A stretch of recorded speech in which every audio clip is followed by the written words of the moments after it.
Hi, everyone, and welcome to the Mental Training Room. This is your host, Haley Herdman. I'm a former Division I basketball player and current mental health therapist. And I am Naomi, also a former Division I basketball player and a current real estate investor with a passion for athlete mental health. Throughout our time as collegiate athletes, Naomi and I struggled with our emotional well-being, and we know from this experience how neglected the mental aspect of sports can be, which is why we created this podcast, to foster a safe space for other athletes to open up about their own experiences. Whether you are an athlete, coach, parent, or anyone with an athlete in their circle, we hope you can gain some insight from our episodes that can help. And the most important thing we hope you can take from our podcast is that you are never alone in your struggles. Now, let's get into it. Welcome to the Mental Training Room. We'll catch you next. Elite athletes know performance isn't just about what you do in the game. It's about how you prepare and how you recover. That's why today's episode is brought to you by Defend USA. If you want to stay in peak shape, you can't afford to ignore the power of recovery. That's where Defend USA comes in. Trusted by the NBA, WNBA, MLB, NCAA, and beyond, Defend USA's compression gear is designed to help you train harder, recover faster, and perform at your best. Their military-grade compression technology boosts circulation, reduces muscle fatigue, and helps prevent injury, so you can push limits without breaking down. That's why the best athletes don't just train hard, they recover smarter. Level up your recovery, level up your game. Check out Defend USA at dfndusa.com and at dfndusa on Instagram, and get the gear trusted by the pros. Because true champions don't just train hard, they recover harder. Okay. Wow, I'm so nervous. We haven't done this in a while. I know. Well, let's welcome ourselves back to Mental Training Room. Yes. I'm so excited to be back doing this with you, Nay. I mean, you are, I feel like I say this to you all the time, but you're just my most special friend ever. And this is the best thing to do with you. Made me cry already. But yeah, we're starting season 3, I guess we could call it, podcast, and we're just so excited to do it. And I think it's so cool to see being in March Madness now and just seeing the immense change of mental health in sports since we started this in 3 years ago, in the best way. Like seeing, especially when they're on such a huge stage right now, like seeing Lauren Betts, Haley Van Lith, Chance Gray, Kiki Rice, like doing those better help NIL deals, using their platform to talk about this stuff. Even like Jalen Hurts talking about it, just seeing these big time athletes talk about it, it's amazing. So cool. Yeah, I think it's like the best time for these athletes to be having these sponsorships and this and that, and social media being such a big thing, because it was crazy. My little brother is playing for Compton Magic, which is a pretty high level travel ball team. Their first practice, their head organizer of Compton Magic was like, if you guys don't perform, you don't perform for your teammates, like it's bigger now. You're playing with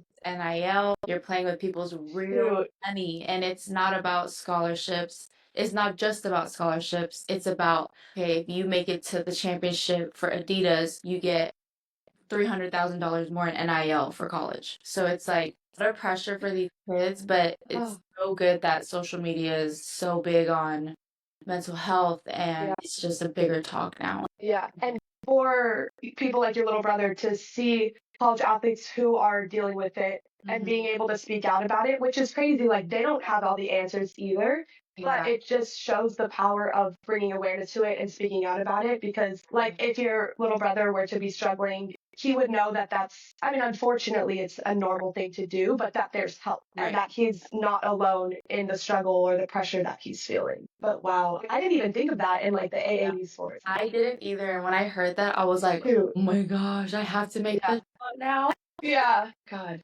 I mean, it's great for kids that maybe don't come from a lot. Like even like Juju Watkins, like coming from Watts, like not having a lot to begin with. And like now she's probably a millionaire. Like can provide for her family and other people and all of that stuff. So it's great in that sense of like the opportunity that it provides these kids and families, but the pressure too with it. I know.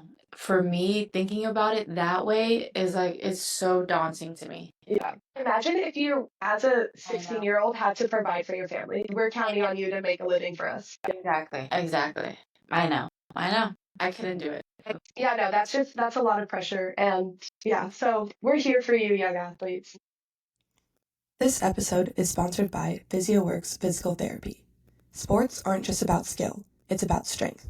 And I'm not just talking about physical strength. Athletes train their bodies, push their limits, and build muscle to perform at their best. But what happens when injury strikes, or when movement just doesn't feel right? That's where PhysioWorks Physical Therapy comes in. PhysioWorks isn't just about recovery, it's about unlocking your full potential. Their expert team helps you rebuild strength, improve mobility, and prevent future injuries so you can get back to doing what you love. Because strong muscles create strong athletes. But here's the thing, physical strength is only half the game. Mental strength? That's what separates you from the great. Just like you train your body, you've got to train your mind. Confidence, resilience, and focus don't just happen, they take work. At PhysioWorks Physical Therapy in Redondo Beach, California, they understand that true performance is both physical and mental. So whether you're rehabbing an injury or leveling up your game, don't just push through the pain. Work with the best. Because a strong body fuels a strong mind. And when both are in sync, that's when you truly win. Well, what's new with you? How is work going? So work work is very difficult. Like being transparent is very difficult. It's a little bit into the topic that we're going into today, but Yeah. I am trying to navigate and figure out who I am outside of being an athlete. And I'm 2 years Yes. out, and it's still like, okay, I'm still figuring it out. I am still struggling with not having that structure that I used to have that I did before, but now Yep. I wish I had it. It's something that I wish I cherished more, but I am trying to figure out who Naomi is outside of sports. And Yes. work is very, it's like, I always say this to my parents, high school is 4 years, college is 4, maybe 6 years for some now. And then after that, it's like, it's never ending. It feels like infinity. And There's no there's roadmap. no end and there's Yeah. no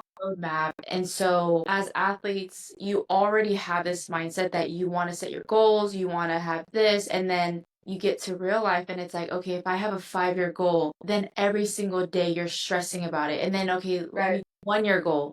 Okay, but that's like so long. It's like 12 months, like it's very daunting and scary to me, but I'm figuring it out. I'm Yeah. trying to set myself up to take it day by day, also Yeah. have goals, but to not think so far ahead because it could feel like the longest race of your life. Yeah, I relate so hard to that. And I think one of the best things about like the stage that we're in is that we have each other and we have other teammates Right. who are going through the same thing. And it's a trend too, Mhm. which is crazy. So, but in a way it's nice because it forms that community of like, okay, other people are going through this as well. But the biggest thing that you said, okay, in high school, you're there for 4 years, college, you're there for 4 years, whatever. I remember in college being like, okay, the next March 28th next year, I'm going to be in the same practice uniform playing basketball in the same gym. And now, who knows?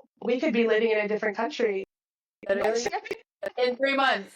Yeah, like we don't know. It's so fast when you're an adult and it goes by like this. Like we're about to be mid-year into 2025. I felt like it just started. Literally. And even saying that I'm 25, like you're going to be 25, no. I can't. That's wild. It's wild. I cannot. Because I don't know about you, but like when I thought of my 20s, I thought like, okay, this is so weird, but I told my therapist this the other day. But in my 20s, I thought I was going to be like, so I grew up in Westchester with my mom, so in the same area of like LMU.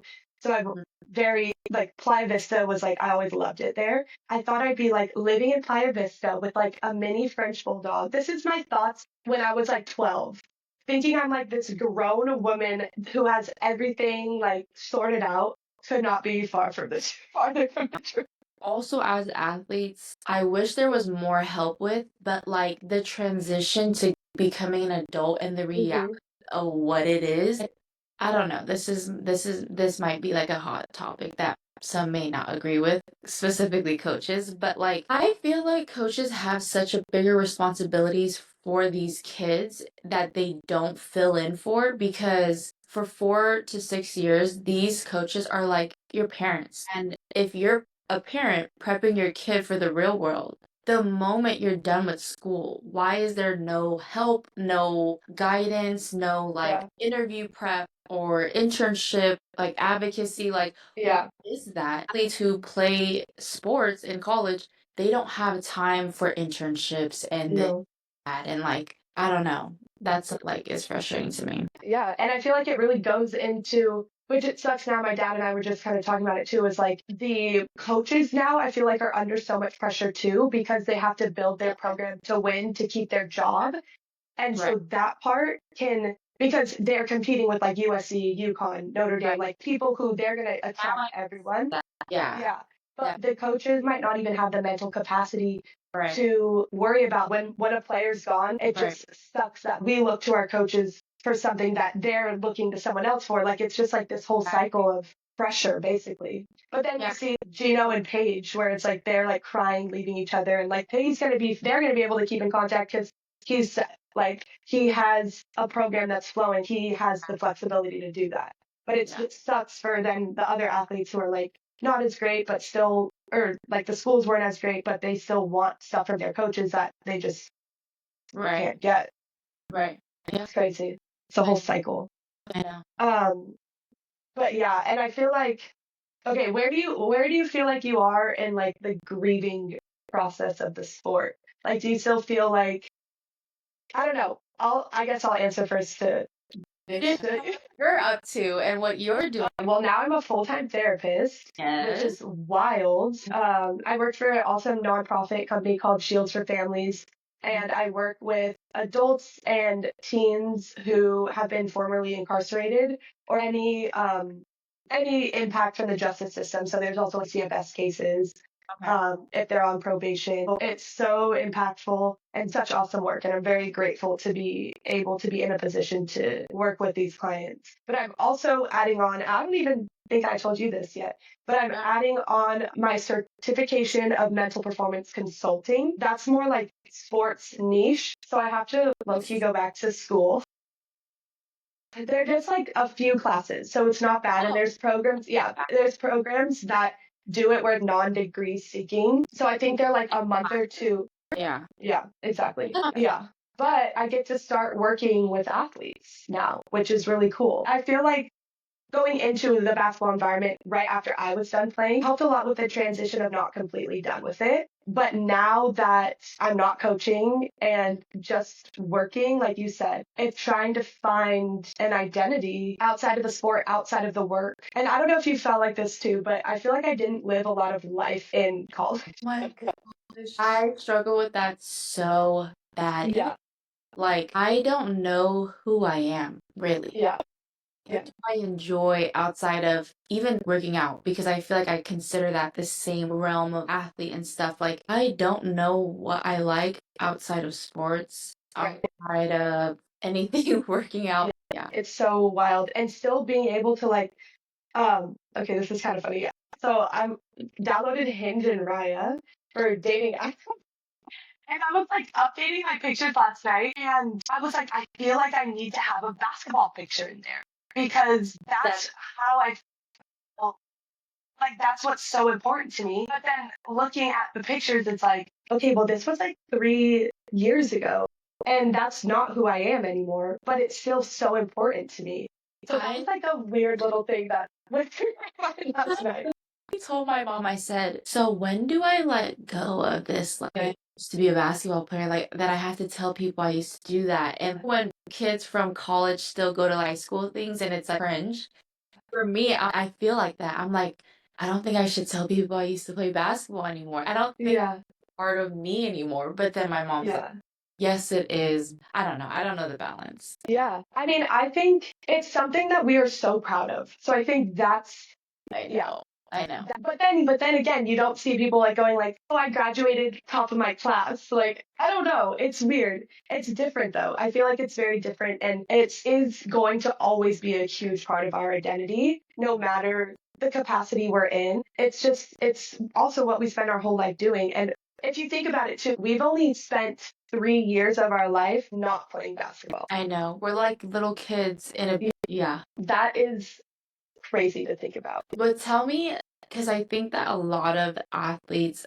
I mean, specifically us, basketball, but tell me if you felt this way when you stopped playing and you started coaching. Because I don't feel like, obviously, like our college goals for basketball, for me specifically, I didn't obtain exactly what I wanted. And so to say like I ended it on a bad note, kind of yes and no. Like mentally, I was in a great headspace, but the goals of what I wanted in college basketball weren't achieved. So I was so turned off by basketball for so long. And for you, like you got right into coaching. For me, recently, I've been training my brother. And I'm starting to feel like some sense of like control in what I wanted. And I'm trying to separate that because I don't want to put that onto Jaden. But then also, it's like I feel this big sense of I want him to win so bad and I want him to train so hard because I know what I went through and I don't want him to go through that. Yeah. That's a really good insight to have for yourself, like training your brother. You just feel like I feel like I had all the answers of like how to get to the next level. And because of the experience we had, like wanting to share that with people, wanting to give myself a roadmap or like a disclaimer of what you're about to enter. But just having that awareness, I think is really important for any coach too, of like, okay, am I coaching this player in front of me or am I doing it for some other reason? And for me, it's like I have to step back and understand like his journey is his journey and I can only input what I can and educate him to give him the tools rather than bossing him around and telling him what to do and like having this whole mindset in my head and pushing him to his next level, but he goes to college and doesn't know what to do because he doesn't have me. You know, like I don't want that experience for him. So I try to give him a lot of options and I question him a lot more. I think when I was playing, I was more threatened to go work out right now. Give him more of less say in a sense. And then if it's wrong, like I try to guide him, like, do you understand? You know, you were playing against 17 you, they're all 6'7", 6'5". You're just, you know, like sadly and truthfully, like it is the fact that you're Asian, you're the shortest one on the court. You know, like it's just the things that play into sports. But you have to understand, like that's just the truth. Yeah. So I'm trying to find the balance, but it is difficult. I think there's a lot too that people are just going to have to realize on their own too. Like we could have this podcast, we could preach whatever we want, but like it's not going to hit until you go through it and you learn. Right. That's why I think too, training him, I have a lot of like, I could literally go on a ramble after every training to him or to my parents. Like, I come up with these like realizations that I'm seeing from an outside perspective looking in now since I'm not in basketball. And so like I have these moments where, oh my gosh, like that's why I did that. But there's a lot that goes into it. And I feel like that's kind of what we're here to talk about today is our behaviors and our tendencies that this sport is leaving us with and making us realize as young. I'll speak for myself, but I feel like, you're going through it too. Another update of mine is I was recently diagnosed with ADHD. And my therapist, shout out Katie, love her so much. I've been with her since my senior year of college, so almost 4 years. And for the past few months, maybe like past 6 months or so, she was kind of hinting at the neurodivergent part of myself. But even going through grad school, literally studying the DSM, which is the book with all the diagnoses, learning about ADHD, having this insight, like never did I ever think that I would have ADHD because not that it's a bad thing at all, but it's just the misrepresentation of it. I feel like in society, high performing athlete, always on top of my shit, passing classes. Thought right? You would have that. It's just because I feel like most of the time it's painted as like the troubled child has ADHD or like the person that, like a focus disorder. But now looking back, okay, yeah, I guess I did have trouble focusing. Like I would be doing 5 things at once, Yeah. but I'd be able to do them all. But it was crazy because I wouldn't have thought it was a bad thing because I was doing well at them. And I think why it's hit me a lot recently is because I stopped coaching. Because I would now go, like at coaching, I would work, go to practice, doing all this stuff. Like my mind was always preoccupied, like crazy stuff. And so when I stopped coaching, a big chunk of that was like, okay, I went to work and I would maybe go to the gym, which I also had trouble like staying focused during workouts. Right. And so I felt like a quarter life crisis almost turning 25, like what is happening? And so that's when my therapist was like, yeah, this is a very big indicator of ADHD because of that hyperactive part of it. Always being on, always have something to do. That was completely normal for us, for athletes in general. And it's almost masked by our environment and the structure that you said. Like having practice, going straight to class. Right. Having film. Not a silent moment. And that's apparently how my brain functions so well is because of the constant dopamine that was being produced. And that's what was driving me and allowing me to thrive, basically.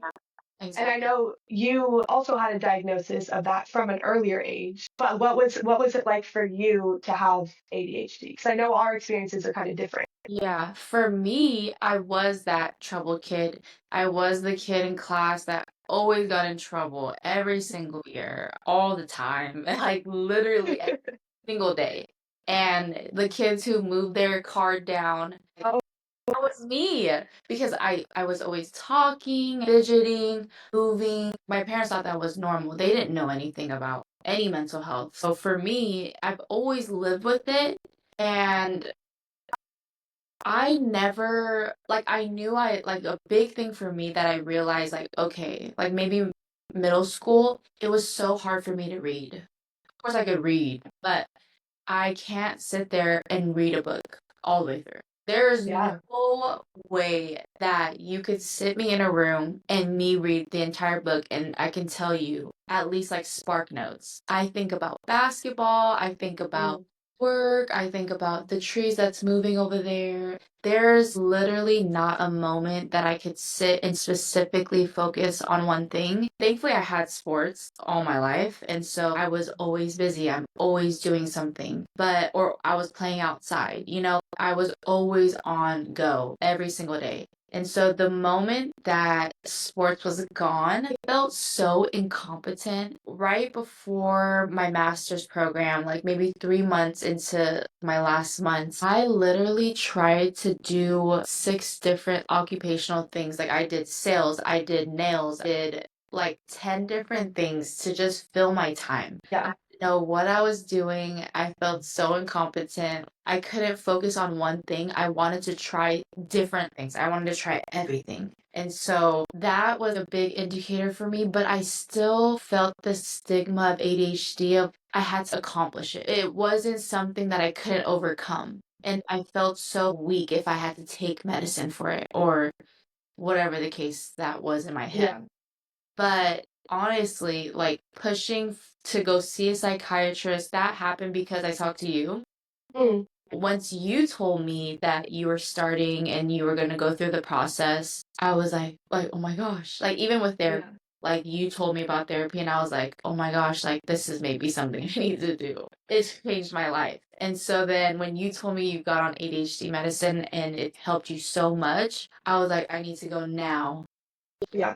And I think I've been texting you about how amazing it is. And the second day that I was on it, we hung out. And so it was like so I had my first full day. And weirdly enough, and thank the universe, the first dose and the first type, so I'm on Vyvanse, that my psychiatrist said like a lot of times it takes a few different doses or like because there's Adderall, like Ritalin or something like that. Vyvanse is a newer one. And so I tried Vyvanse 10 milligrams and that one worked. We went up the 10 milligrams because I have a faster metabolism. So we went up to 20, and that's been a great threshold for me. But it is so wild to think of how much my brain works, or just people's brain with ADHD who have like that hyperactivity side like we do, how much it works on a daily basis when it doesn't need to. Right. Like even watching TV, I would always have to be on my phone to watch whatever I was watching. Yes, I have to eat or I have to do laundry, have to be doing it. Watching TV is too boring for me. Right. And in my family, like we can never watch a movie with Haley because like she'll just fall asleep. Yeah. And so like even going to the theaters, like for a while, I would fall asleep. Yeah, every time. Like, and then I think a thing that people aren't really aware of when it comes to ADHD is the dopamine production. If their dopamine is not being produced, then that's when the fatigue or even can mask as depression sometimes comes into play. And that's something that my first psychiatrist that I saw, she said, we might need to wait till your depression goes down. And I said, I think my depression is being caused by the ADHD because I feel so incompetent. Like, I never felt like this in my life because I am a high achiever. Like, everything that I set my mind to or I have, it's happened. It's never been this hard to do the simplest things. Like, it's exhausting to me. Yes. Literally exhausting. Yeah. And there's nothing wrong with having depression or being depressed. But I know for both of us, we're not depressed people. But because of the low amounts of dopamine, that's what it can feel like. We don't realize that it's ADHD. My therapist told me this, and it's in a book that I have to read. But even making a plan, like putting something in your calendar, it like excites the dopamine. It triggers it. So even doing that is a trigger. It's wild how much of this diagnosis and disorder that is unknown, really. I think I could literally list out so many different moments. I'm like, yeah, that's ADHD. I think the big thing that some athletes may experience when they're done with basketball is like the dopamine rush of starting something is the height. Like, yes, this is great. This is good. But it is like everything I've dreamed of. And then you have to do the work part. Right.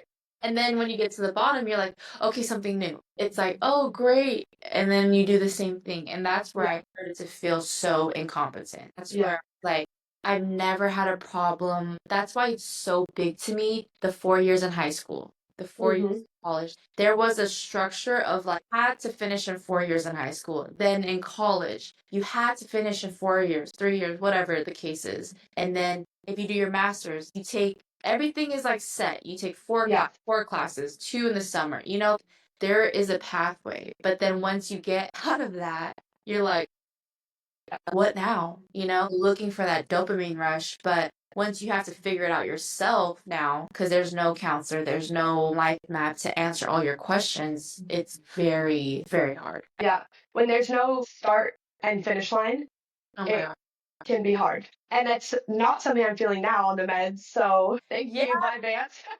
Naomi needs to get on them. I also feel like as an athlete, ADHD can be a superpower in a sense, because what would it have been like if we weren't thinking this way? I know. While we were trying to achieve the goal to become collegiate athletes and then being collegiate athletes, I always remembered I liked having practice because, well, I didn't like practice, but I liked I guess, the structure. I liked having the plan. I liked being busy because I knew I had 2 hours to do my homework and I would get that shit done. But if we had an off day, I'd be like, I'll do a little bit. We hated off days in a sense because we didn't know what to do with ourselves. Exactly. So having that ADHD like as a superpower, I want to be grateful for it. But then there's also that, like, I cried to my therapist after a week being on the meds of like, I wish life was this easy all the time.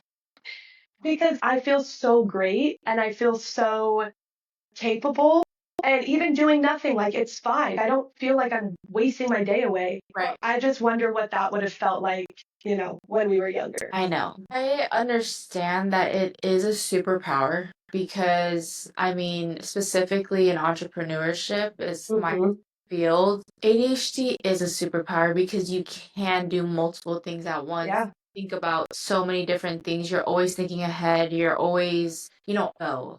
But when there's mundane tasks that is involved in being an entrepreneur, doing the mundane things that are so boring, or you have to sit at a desk and just sit there for hours and figure out different, like functions and sequences for all types of business. It's like, it's so boring. Yeah. It's so boring, but it's what moves the needle for your business. And that's what I struggle with. And I don't know what it would be like if I was in like a corporate space where I was always around people, and it might be different. And I might not have been having this conversation of getting on medicine and things like that. But I don't know.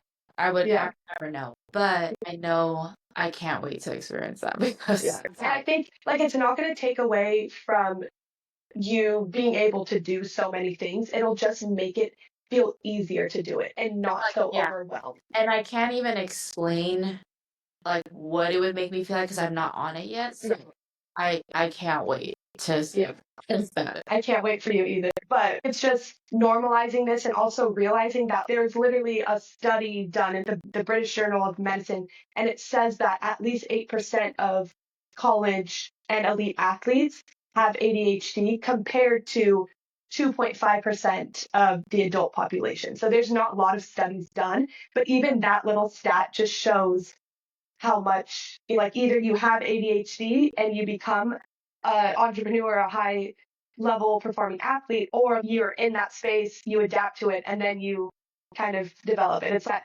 nature nurture type of thing. I'm not a psychiatrist, so take it for what it is. But the stories that I watch on TikTok or YouTube and people how they speak about ADHD, everybody's experience is so different. Yeah. And even medicine diagnoses, like, they're so different. You can take advance and that could completely not work for me. Right. So it's like, I think for me, and I'm not going to say who, but like somebody that we've known that has ADHD, we were like, that is not us. Now my view of what ADHD was, and I'm like, that's not me. Like, I've had trouble. It's like, no. Like, I don't need it. I'm fine with it. But like I said, I haven't experienced being on the medication, but like what people say about it and how much you view life differently. Like, I struggled for so long and I just could have taken this to help. It's like, just everyone to understand everyone's situation is completely different. Your ADHD might look completely different. You might struggle with this, but that person might struggle with that. And realizing it's a spectrum. Mental health in general is a spectrum. And with that, being able to speak up for your experience. Right. Hopefully some of you do have parental guidance or coaches or whatever it is that is experienced. Like I had Haley, like someone that can advocate for you. I love that we're able to normalize it and bring awareness to this conversation. So hopefully us talking about it helps some people, or brings light on this neurodivergent disorder of it all. And that's a wrap for today's session in the mental training room. If you found value in this episode, make sure to subscribe to our show, share it with a teammate, friend, parent, or anyone you think would benefit from listening, and follow us on the Instagram at mtr.pod. We'll catch you next time inside the mental training room. If you are currently experiencing a mental health crisis, please dial 988 for emergency support.